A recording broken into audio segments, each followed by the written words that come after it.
From VOA Learning English, this is the Economics Report in Special English. Can you think your way to wealth and success? Napoleon Hill believed that if you think the right thoughts, you can. In 1937, he published the book Think and Grow Rich. Napoleon Hill spent many years researching financial success and observing people who had become rich. Although it was published in the middle of the Great Depression, it was an immediate success. Think and Grow Rich remains one of the most popular nonfiction books ever written. Forbes magazine says it has sold 70 million copies since it first appeared and continues to sell today.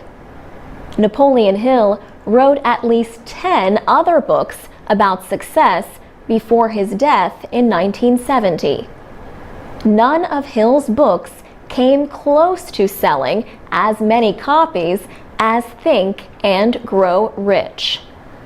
But for today's generation, Think and Grow Rich is now available in a different form.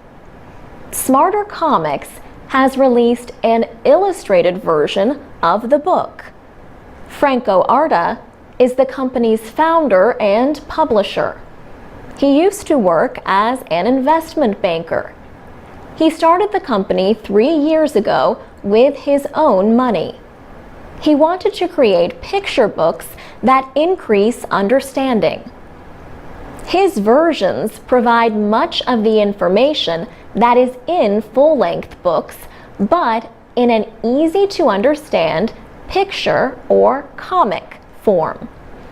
Franco Arda says readers will understand and remember more about gaining success if they read the comic book version of Think and Grow Rich. He says pictures make the book easier to remember. He says the book taught him to change the way he thinks about money and success. Smarter Comics says the book tells how wealth is a lifelong pursuit achieved by believing in the value of personal ideas.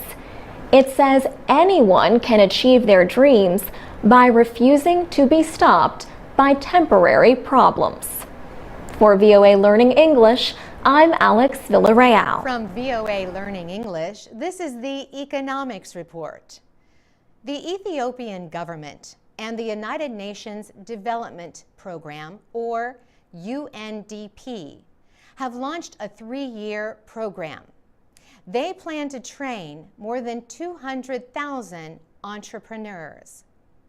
Government and UNDP officials say the businesses set up by these men and women could create more than 1 million jobs in Ethiopia. The country's Minister of Urban Development and Construction, Mikuria Haile, says Ethiopians need to change their way of thinking. He says that instead of looking for jobs, people need to become social and economic entrepreneurs who create jobs. The Ethiopian government and the UNDP are interested in people wanting to set up small and medium-sized companies. The development program is expected to cost $26 million. So far, the UNDP has supplied $6 million. The program is based on 4 main ideas: institutional development, entrepreneurship training, business development services, and partnerships. Eugene Owusu works in Ethiopia for the UNDP. He says more needs to be done to reduce bureaucratic rules and increase access to credit in the country. Ethiopia has one of the world's fastest growing economies, but it is 174th on the UNDP's Human Development Index. Human development has improved in Ethiopia during the past 20 years, but almost 1/3 of the people live in poverty. And the need for jobs and economic growth is urgent. In Africa, Ethiopia's population is second only to Nigeria. And Prime Minister Haile Mariam Desalegn says a majority of the country is under the age of 25. For VOA Learning English, I'm Caroline. This is the VOA Special English Economics Report. BlackBerry service is facing limits or bans in some countries over the issue of government access to information on its network. Research in Motion, or RIM, makes BlackBerry communications devices. The company is based in Waterloo, Canada. BlackBerry has 46 million users worldwide. They run on the company's network and secure software. In August, the United Arab Emirates announced it would block BlackBerry email, web browsing, and instant messenger services on October 11th. The UAE says the services are a threat to national security because government officials cannot access or monitor users' information. Then, Saudi Arabia threatened to block BlackBerry service in August. But later, a telecommunications official reportedly said it would allow service to continue in the country because of positive developments. These moves renew concern among some people about efforts by the UAE and Saudi Arabia to control the flow of information. Both countries have banned some forms of media seen as harming national security. The ban in the UAE could affect 500,000 BlackBerry users. Saudi Arabia has about 700,000 users. Kuwait and Lebanon are also said to be considering restrictions. But Middle Eastern countries are not the only ones seeking greater access to BlackBerry information. India and China are among other countries also doing so. Governments, big corporations, and individuals use BlackBerry devices because they are highly secure. Users' communications are sent to servers overseas, mostly in Canada, using powerful security measures. RIM says its system is set up in a way that no one, including RIM, can access user information. The company also says it does not matter where their servers are based.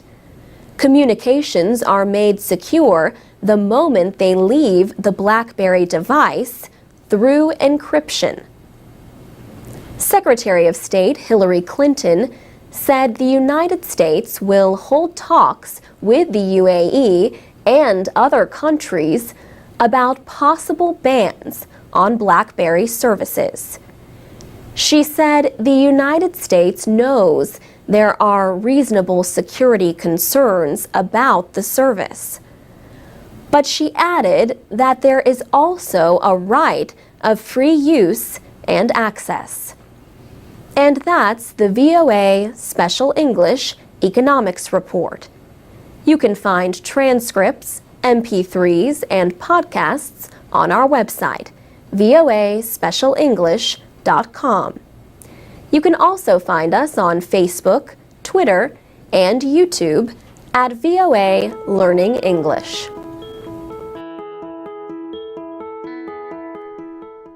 From VOA Learning English, this is the Economics Report. The United Nations is warning that the world is not prepared to deal with the fast growth of cities. The World Economic and Social Survey 2013 calls for new ways to meet the needs of city populations. More than 6.5 billion people are expected to be living in cities by 2050. Most new city dwellers will be in developing countries. The United Nations says the effect on limited resources in many countries will be huge. The World Economic and Social Survey notes the increasing demands for energy, water, sanitation, public services, education, and healthcare. The world population is expected to rise to more than 9 billion by 2050. 2/3 of all people are expected to live in cities. The United Nations says about 80% of this growing urban population will be found in Africa and Asia. The report says sustainable development of urban areas requires coordination and investments to deal with important issues. These include land use, food security, job creation, and transportation. William Vandergeest is with the United Nations Department of Economic and Social Affairs. He says cities need to work closely with rural communities so that food supplies can be secured and the environment can be protected. The report also examines the problem of food insecurity, which affects hundreds of millions of people around the world. 1 in 8 people is still chronically undernourished. The Assistant Secretary General for Economic Development, Shamshad Akhtar, says world food production will have to increase by 70%. That increase will be needed to feed the additional 2.3 billion people expected on the planet by the middle of the century. For VOA Learning English, I'm Carolyn Presutti.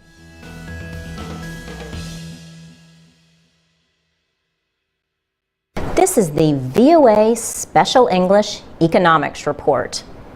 A look at some industries in the United States shows that the economic recovery is uneven and growth seems to be slowing down. We spoke with experts in the transportation industry, which is easily affected by economic changes.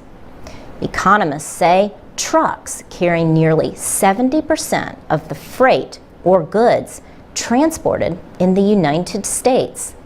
The American Trucking Association represents the interests of the trucking industry. It says freight is a good measure of the economy. This is because businesses have to move unprocessed materials, carry parts to factories, and transport imports and exports.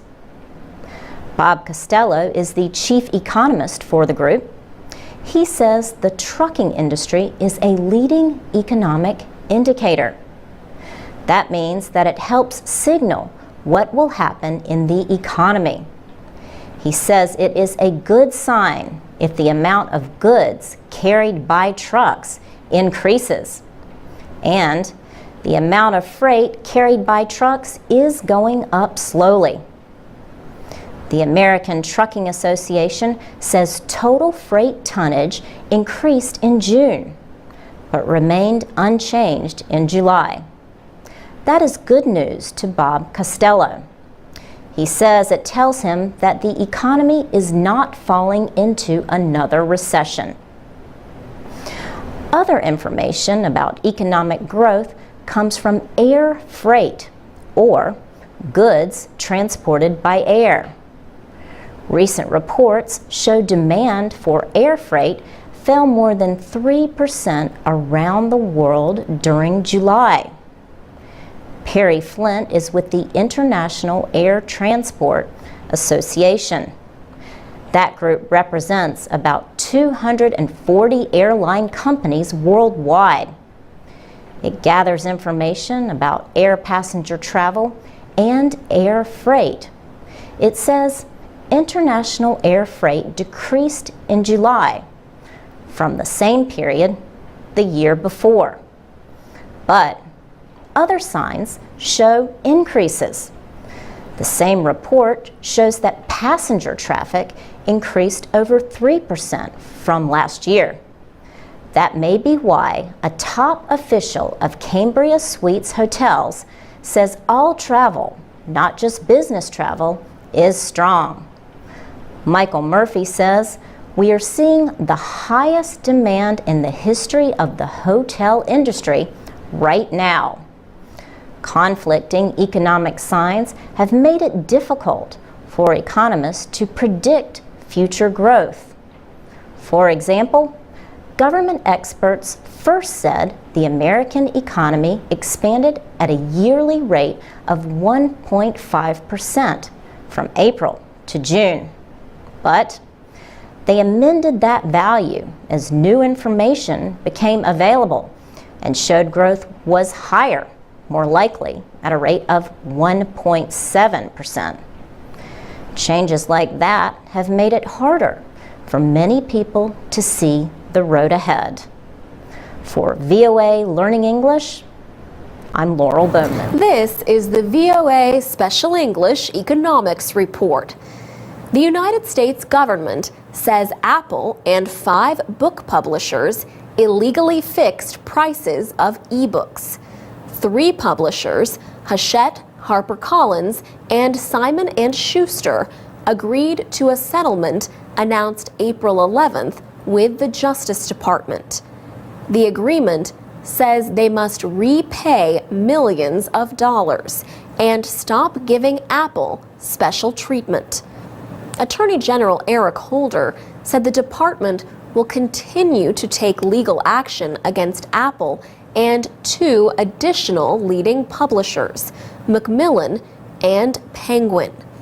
He says Apple and the publishers conspired to increase the prices that consumers pay for ebooks.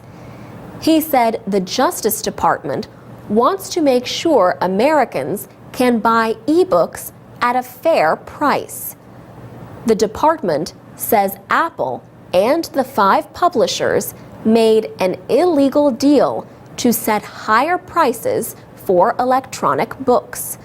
Because of this, it says, Americans paid millions of dollars more than they should have.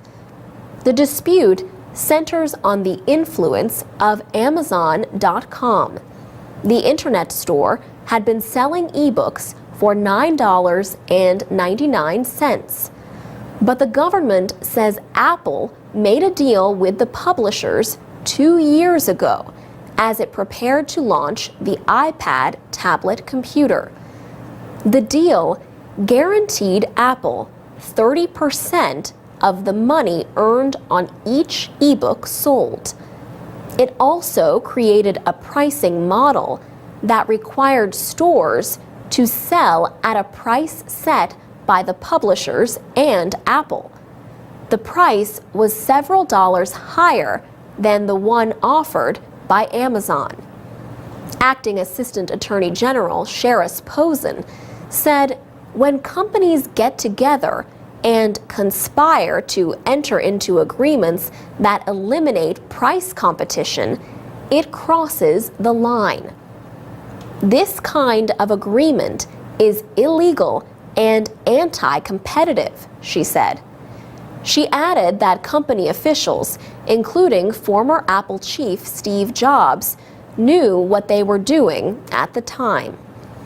The Justice Department case involves antitrust laws, which aim to halt business methods that crush competition. 16 states and Puerto Rico are also bringing their own case. Apple and British publishers Macmillan and Penguin have decided to go to court rather than settle with the Justice Department. Apple says the accusation made against it in the department's lawsuit on April 11th is simply not true. It says the launch of the iBookstore in 2010 supported competition and broke what it called Amazon's monopolistic grip on the publishing industry. For VOA Special English, I'm Alex Villarreal. For more business news and other stories for people learning English, go to voaspecialenglish.com. This is the VOA Special English Economics Report. In late November, an American congressional committee failed to agree how to cut the federal budget deficit by $1.2 trillion over 10 years.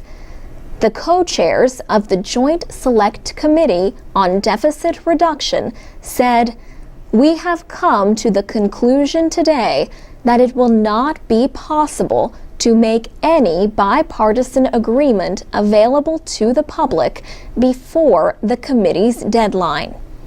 The 12-member committee was created under the Budget Control Act of 2011. The group was equally divided between Democrats and Republicans. The goal was to find acceptable ways to cut federal deficits. Now, without an agreement, that will fall to involuntary cuts through the act of sequestration. The budgetary terms sequester and sequestration mean that the Treasury Department will withhold or cancel a set amount of spending. By law, equal cuts in both civilian and military spending will begin in 2013. A total of $1.2 trillion needs to be cut. This is in addition to cuts of about $900 billion required by the budget law that created the Congressional Supercommittee. Defense Secretary Leon Panetta has warned the combination of cuts could hurt his department.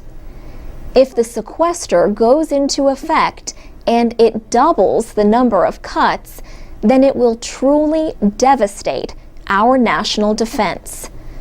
This has made some lawmakers feel uneasy. Representative Howard McKeon of California opposes new cuts in military spending.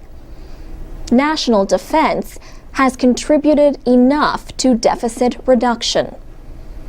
Many lawmakers are concerned that with elections next year, programs important to voters in their areas will be cut. That would add to increasing voter anger over what they consider a lack of action by lawmakers. President Obama has warned Congress that he will block any efforts to cancel the spending cuts. Already, some in Congress are trying to undo these automatic spending cuts. My message is simple. No, I will veto any effort to get rid of those automatic spending cuts. Experts say that Congress and the Obama administration could still reach agreement on budget cuts and taxes before the sequestration takes effect. For VOA Special English, I'm Alex Villarreal. Special English is VOA's daily source of news and information for people learning English. You can read, listen, and learn with texts, MP3s, and podcasts at voaspecialenglish.com. You can also get English lessons 3 times a day, Monday through Friday, at the VOA Learning English page on Facebook. I'm Mario Ritter with the VOA Special English Economics Report. Today we continue our report on the group of chemical elements known as rare earth metals. These are mined from the earth and used to make technology, from mobile phones to missiles.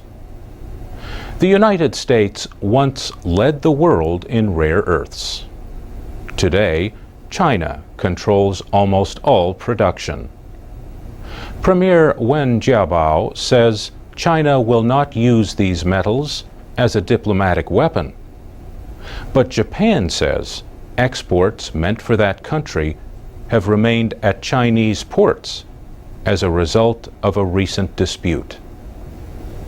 The United States stopped mining rare earths in 2002.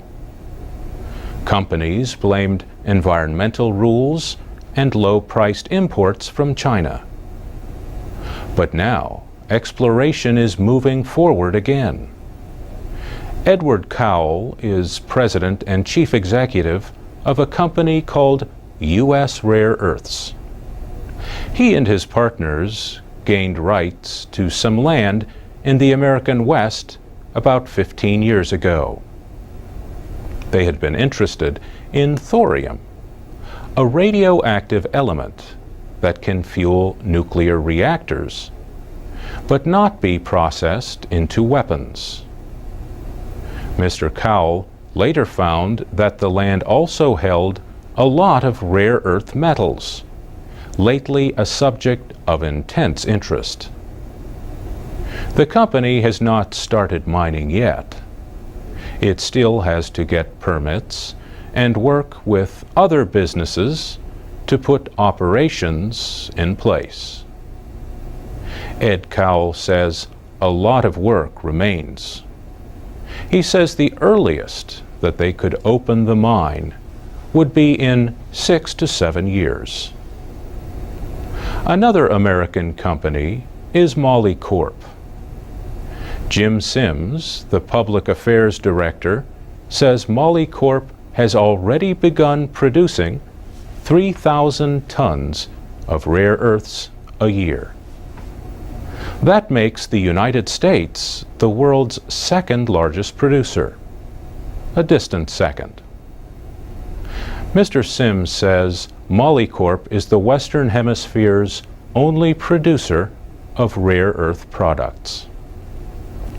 The company says the largest reserves of rare earths outside of China are in its mine in Mountain Pass, California, and in the Mount Weld area of Australia. Jim Sims says Moly Corp spends only about 10% on mining. The big cost is in chemically separating the rare earths from the minerals that carry them.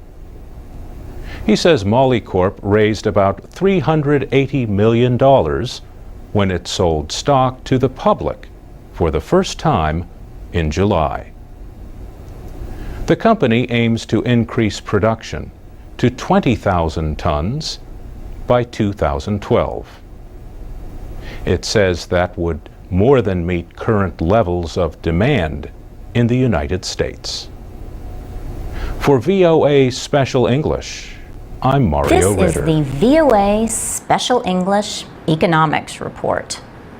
The United States Postal Service has reported a loss of over $5 billion from April to June.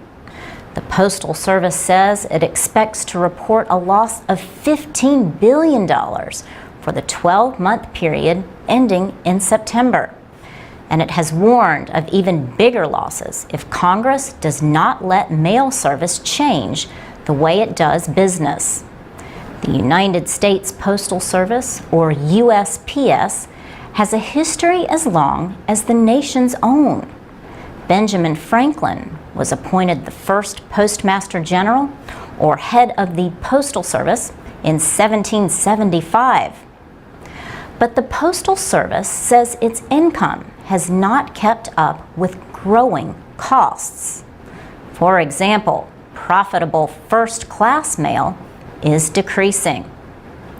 The service says most of its recent losses resulted from making payments to its health care program for retirees. About $1 billion of the loss was for payments to injured workers. The news from April to June was not all bad. Improvements in the economy fueled income growth of 9% from shipping and delivery. The Postal Service says it is less costly to send letters and packages in the mail than to use private companies. The USPS says it has cut operating costs by a total of $14 billion in the past 5 years. To improve its financial health, the agency has proposed cutting service on Saturdays. It wants Congress to cancel a requirement that the Postal Service make payments to its health care program for retired workers. USPS also wants the Treasury Department to return $11 billion in payments made to its pension plan for retirees. On August 1st, USPS failed to make a required payment of $5.5 billion for health care benefits for future retirees. It was the first time the Postal Service has ever failed to make such a payment. And the service is warning that it may have to delay making payments to companies to which it owes money. The Postal Service says that without major changes, it will continue to lose billions of dollars a year. The Washington Post newspaper reported that Postmaster General Patrick Donohoe told reporters, Congress needs to act responsibly. In his words, this is no way to run any kind of business. The Postal Service receives income for its operations from the sale of stamps, products, and shipping services. It does not receive direct government assistance, but is controlled by the federal government. For VOA Learning English, I'm Laurel Bowman. This is the VOA Special English Economics Report. The United States Postal Service has a history as long as the nation's. The Second Continental Congress appointed Benjamin Franklin as the first Postmaster General in 1775. In September, the current Postmaster General, Patrick Donohoe, brought an urgent message to a Senate committee. He told the Committee on Homeland Security and Governmental Affairs that the post office could need more money by the end of the month. Without the enactment of comprehensive legislation by September 30th, the Postal Service will default on a mandated $5.5 billion payment to the Treasury to pre-fund retiree health benefits. Our situation is urgent. The Postal Service had losses of almost $6 billion for the 9-month period ending in June. That could grow to $10 billion for the year. Part of the deficit is a $5.5 billion payment to the Federal Retirement Plan for postal workers. Mr. Donohoe is asking Congress to approve huge changes to the Postal Service. He wants to cut over 100,000 workers, close thousands of post offices, and end Saturday mail delivery. He says the service needs to operate more like a business. The Postal Service is responsible for its own financing and not part of the federal budget. But it does take part in federal retirement and health plans. It says it has paid too much to federal retirement plans and wants at least $7 billion returned. Mr. Donahue also wants to pull the Postal Service out of the federal benefit plans. He says the service's proposals could cut $20 billion by 2015 and return it to profitability. John Barry is director of the Federal Office of Personnel Management, which supervises federal retirement and health plans. He said the Obama administration would soon announce its own plan. At the hearing, Senator Susan Collins criticized the administration for not having a plan already. Leaders of two labor unions representing postal workers have also criticized the proposed cuts. The United States Postal Service has over 560,000 employees. It reported revenue of $67 billion last year, more than either of its biggest private competitors, FedEx or UPS. But as the amount of physical mail decreases, so too have the earnings from Postal Service operations. For VOA Special English, I'm Alex Villarreal.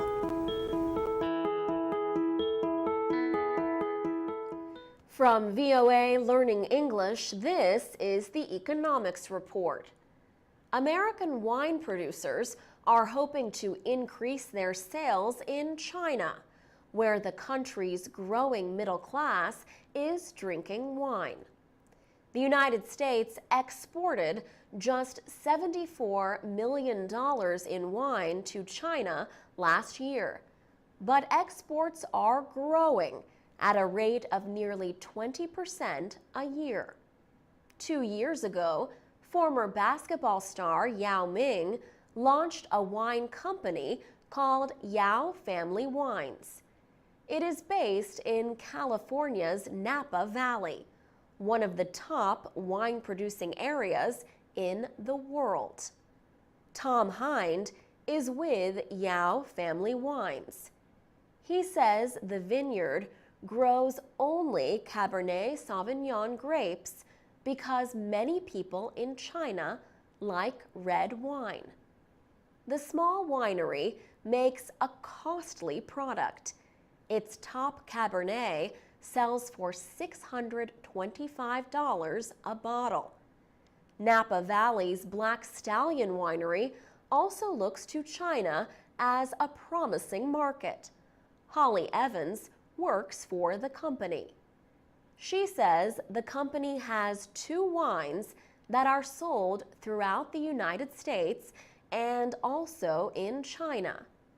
Many moderately priced wines are exported to China. They include some from the San Antonio Winery in Los Angeles. 15% of its production goes to China. The Wine Institute represents more than 1,000 wineries and allied businesses through California. Spokesperson Lindsay Gallagher says her group is always receiving requests from China. But she says the country is a problem for marketing. She says that in China, it is not known that California is the 4th largest wine-producing area in the world, producing many kinds of wine. Winemakers hope to expand the market for fine, dry wines, including white wines, which are now a small part of the Chinese market. For VOA Learning English, I'm Alex Villarreal.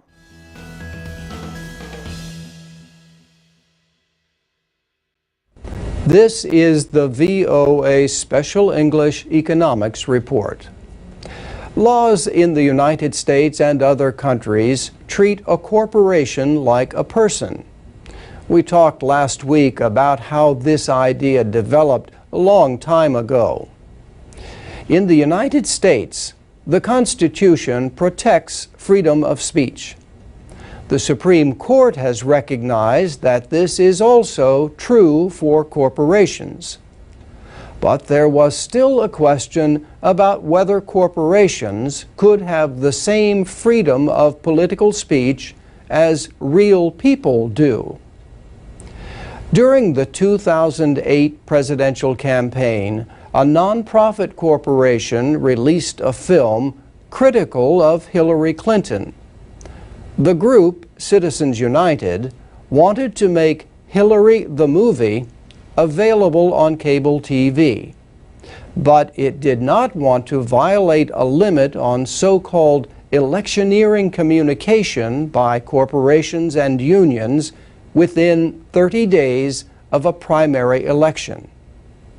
Citizens United took the Federal Election Commission to court to fight the law. In January of this year, the Supreme Court, by the narrowest majority, voted 5-4 to end the ban. The ruling clears the way for corporations and unions to use their own money to support the election or defeat of a candidate. However, they are still barred from directly giving money to candidates. And the court did not consider the question of laws designed to prevent foreign influence in the political process. Since the 1940s, the traditional place for political speech by American unions and companies has been through political action committees. William Van Alstyne is a professor at the William and Mary Law School in Virginia. He says, if the shareholder felt it to their interest, if they wanted to contribute to a political action committee representing the business interest of the company, then they would contribute to the political action committee. Same thing on the labor side. So members of the union might be encouraged to contribute to the PAC. The PAC would then determine how best to use the money, politically speaking, in campaigns for and against candidates, ballot issues, and all the rest. Now, says Professor Van Alstyne, the decision in Citizens United raises new issues. For example, the court will have to rule on whether companies with majority foreign ownership can enjoy the same expanded rights of political speech. President Obama denounced the ruling in his State of the Union speech to Congress in January. In March, Chief Justice John Roberts told law students that anybody can criticize the Supreme Court, but in answer to a question, he said the setting was very troubling. 6 of the 9 justices, including the Chief Justice, were sitting right in front of the President. And that's the VOA Special English Economics Report. For more business news, go to voaspecialenglish.com. From VOA Learning English, this is the Economics Report. There has been a lot of talk about the debt ceiling in the United States. The debt ceiling is a legal limit on how much the federal government can borrow. Political disputes over that amount have concerned investors in recent weeks. American lawmakers must negotiate a new debt ceiling every time the federal debt reaches that legal limit. National debt grows when a government spends more money than it has available. Governments offer bonds and other investments to raise money to pay for this spending. In return, the government promises to repay with interest the investors who buy these securities. The financial demands of World War I led American lawmakers to establish a total debt limit. In 1917, Congress agreed that the president could borrow up to a set amount without seeking approval. Congress has agreed to change the debt limit 10 times since 2001. But the major parties may disagree on spending levels or on the need to borrow to pay for government operations. Other nations buy United States Treasury securities because they are considered the safest investment in the world. The partial shutdown of the federal government led to worldwide concern about the safety of these investments. Congress agreed to reopen the government without enforcing the debt ceiling, only one day before borrowing reached the legal limit. Lawmakers agreed to let the president decide what the Treasury Department could borrow through February 7th. Congress must now negotiate a new debt limit and resolve other budgetary issues in order to avoid another crisis. For VOA Learning English, I'm Carolyn Persutti.